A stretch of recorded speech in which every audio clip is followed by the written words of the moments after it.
Hello, my lovely friend. Welcome back to my channel. My name is Yani, and I have you at a little bit of a different angle today. So it's practically a brand new channel. But welcome to today's video. I really just want to jump in and talk about books that I feel vastly intimidated to read. Towards the end of the video, I also have some updates regarding the channel and the future of the channel. So if you want to stick around for that, that's cool. And yeah, let's just get started on the books I find intimidating. Before I go too in depth, I feel like it's important to establish what makes a book intimidating. And that's going to vary person to person, reader to reader. However, what makes a book intimidating to me is usually one of two variables. The first of which is it's a really big and long book. It could be the easiest book in the world, but if it's 1,000 pages, 900 pages, 800 pages, anything past 500 pages or even close to 500 pages, I start to get a little bit weary. And then that's especially compounded based on the publication year. I have a much easier time reading a 500-page book that was written this year as opposed to a couple centuries ago. Duh. But on the counter of that, another thing that will make a book intimidating for me is level of difficulty. And I don't think people talk about it enough, but books have level of difficulty. Objectively, that's the reason that you wouldn't necessarily see certain books being read in middle school and why some books are reserved for the university level. And it's just because they get more difficult. The context, the vocabulary, the syntax, whatever it may be. And sometimes, if there's a book in particular that I've heard things about, that can be a little bit of a deterrent. But usually, a book is made intimidating to me by one of those two things. There are outlier situations that will kind of shake me in my confidence of reading a book, and I'll kind of get into the video. But I do just want to start. Side note, don't ever let anybody shame you for finding a book intimidating. Not every book is easy to read, okay? And that's okay. So, if you're a frequent watcher of my channel, the first book shouldn't be a surprise because I kind of mentioned it in a previous video. And it's not actually a specific book at all, it's an author, and that is the lovely Virginia Woolf. I think Virginia Woolf in general is a bit of an intimidating figure. I was actually watching a show recently, and in the show, the characters having a conversation. They were playing that game, which is Marry, Kiss, Kill, and but they were doing it with literary authors, and one of the literary authors was Virginia Woolf. And the person was like, "Well, I'm gonna kill Virginia because she wouldn't be happy either way." And I feel like that's accurate to Virginia Woolf. She's a very strong and intimidating figure, but she's also instrumental. And I really want to get into her, but I'm worried. I'm worried. I've heard that her writing is kind of difficult and a little bit of a mind twist and can be a mind twist. So I actually have her book, A Room of One's Own, and my intention is to start with that one because I think that's probably the more accessible of her work. But I would eventually really love to read all of her novels, and I actually do own a couple already. I own these gorgeous vintage classic editions of Virginia Woolf. These are so gorgeous. So we have Orlando, we have The Waves, and we have Mrs. Dalloway. And I obviously I want to read these three because these are the three that I own. I specifically really have a lot of interest in reading Orlando because I've heard so much discussion about this and the themes that it explores. And um, obviously gender expression is a hot topic in this year 2025, and I think this is a book that's sometimes referenced when we start to have discussion about the soul. But I don't even know because I haven't read it yet because I'm a little bit scared too. Miss Virginia Woolf, you intimidate the heck out of me. Um, but my game plan is to start with A Room of One's Own so I can get acclimated to her and just see her as a writer and not an intimidating writer. And then I hope to jump into Orlando or Mrs. Dalloway. Obviously, Mrs. Dalloway, I think, is her most popular work or her most acclaimed work. Like most people, if they've only read a single Virginia Woolf, it's typically this one. But I really have a lot of interest in Orlando, so I really think that's where I want to start. But before I do any of that, I do have to read A Room of One's Own and just lose that intimidation factor with Virginia. Um, yes, we're on a first name basis, and and yeah, so that's the first author that I'm kind of intimidated to read. Uh, Virginia Woolf. And why do I own special edition copies of her books if I've never read her and I'm scared to read her? Because I am a compulsive book buyer, and I've actually had these since I was like 15 years old. So they're several years old, and that's okay. We'll get to them. This next category of books that I feel intimidated to read, I classify as the Russians. So, specifically, War and Peace, Anna Karenina, Crime and Punishment. Um, there's one, The Lady Margarita. Please don't quote me. I'm definitely butchering that. Essentially, the Russians. The Russians are very intimidating for me, and I think this is due to the fact that they are both big and academically advanced. Like, it's not an either or situation, it's the whole yard. It's the trifecta of it being a large book, an old book, and a university level book. And I find that super intimidating. I actually don't really own very many Russian classics, except for one. I have this copy of Anna Karenina.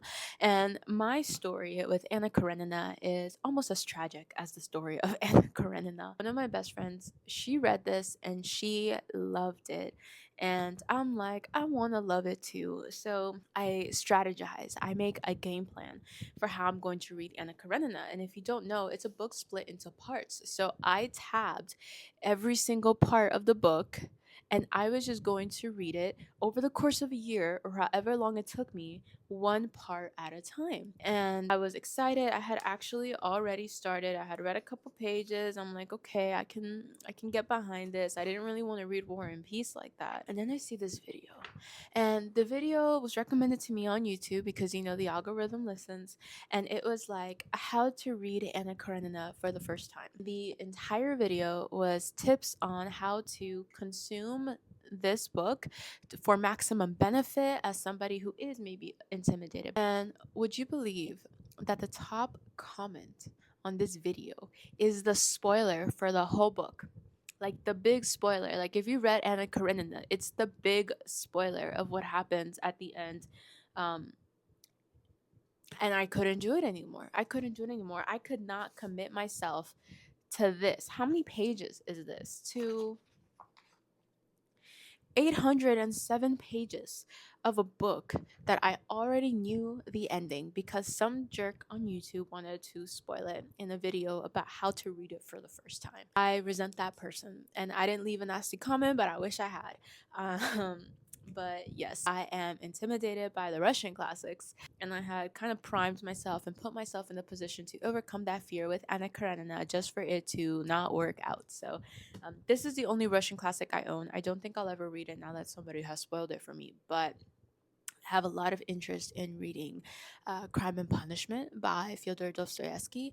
And in anticipation and preparation for that, I read another one of his books. It was called White Nights, and that was a paper thin, it was kind of like a pamphlet almost. And I'm like, okay, at least I can familiarize myself with the tone and vernacular. And eventually, I want to read Crime and Punishment. I think that might be possibly the first classic that I read and the one to propel me out of this intimidated zone. So, Russian classics. Are you intimidated by the Russian classics? I know that I cannot be the only one. Like, it's not classics in general, it's the Russian classics specifically. Like, I don't know what they have going on in Russia, but their literature is very intense. The next couple of books in my list of books that I'm intimidated to read, I don't own yet, which is okay. I don't need to own every single book that I want to read before I read it. That's how you end up having 3 copies of Virginia Woolf for years.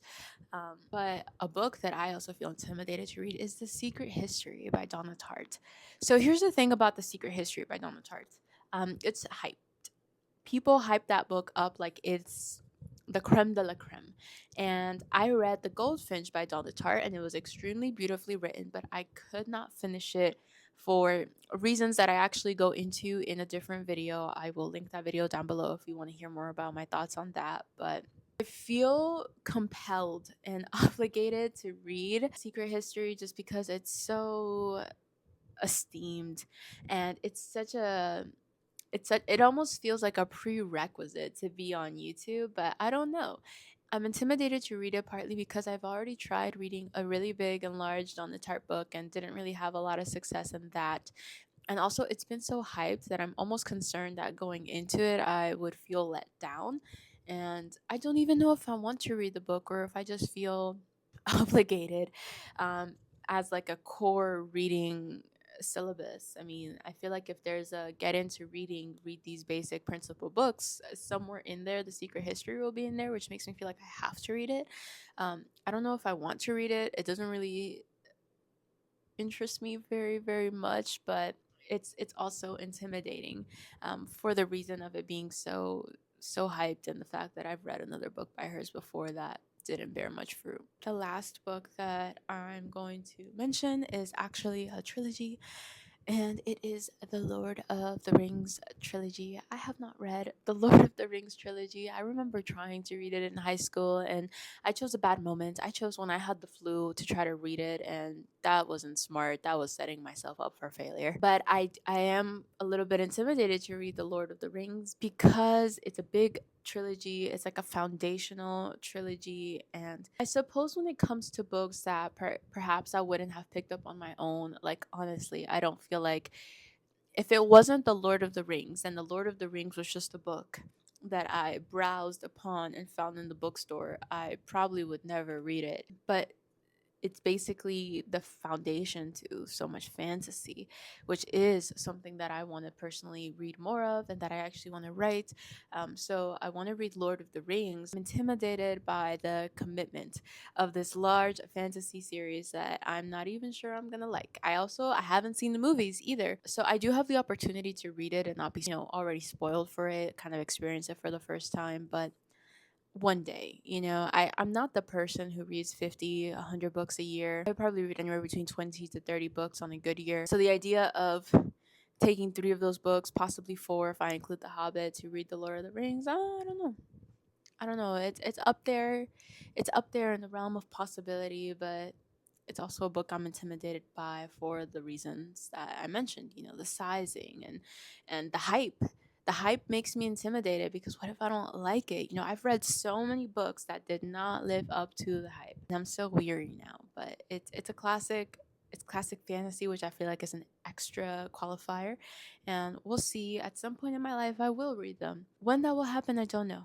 I don't know, to be honest. Those were all of the books that I wanted to talk to you about. I'm happy that it's not an extremely long list, but it is a bit of a daunting list when you think about it. We have Virginia Woolf, three books of Virginia Woolf's, four if you include A Room of One's Own. We have Crime and Punishment, that's a fifth book, that's a huge book as well. We have The Secret History, we have the Lord of the Rings trilogy. I mean, I think it would take me a year to read all these books, and I don't think I'm going to get to them all this year. Who knows when I'm going to get to them? I definitely plan to get to Virginia Woolf this year. I will get to Virginia Woolf this year because I'm committed. But the rest of it, we'll see. Thank you guys so much for watching. I did want to give a few channel updates. I want to let you know that you guys can anticipate some changes with the channel. I love books, obviously, and I love talking about books, but there's also so much more to my personality than books. So I really want to branch out the channel a little bit and show you guys more about myself and more of my interests that aren't just books, because as much as I love it, it's such a, I would say, minute part of my personality, and it's not actually minute is not even correct. It's a big part of my personality, but you wouldn't necessarily assume that talking to me for the first time until you come to my come to my home and see my bookshelves. I'm not talking about it all the time. I don't have a book with me all the time. I don't read in public. um, and I surround myself with so many hobbies and so many things that I love to do, and I wanted you guys to see more parts of me. So there's definitely going to be some changes with the channel as far as the content. I'm still going to put out videos on books, but I'm going to put out videos on a lot of things, and I just wanted to thank you guys for being along this journey with me and supporting me and giving me so many of your recommendations. I'm super, super, super grateful for you. And I really hope that I continue to see you around as the channel kind of grows and starts to be a lot more, reflective of who I am. But thank you guys so much for watching. I really hope to see you next time and have a good rest of your time. Bye.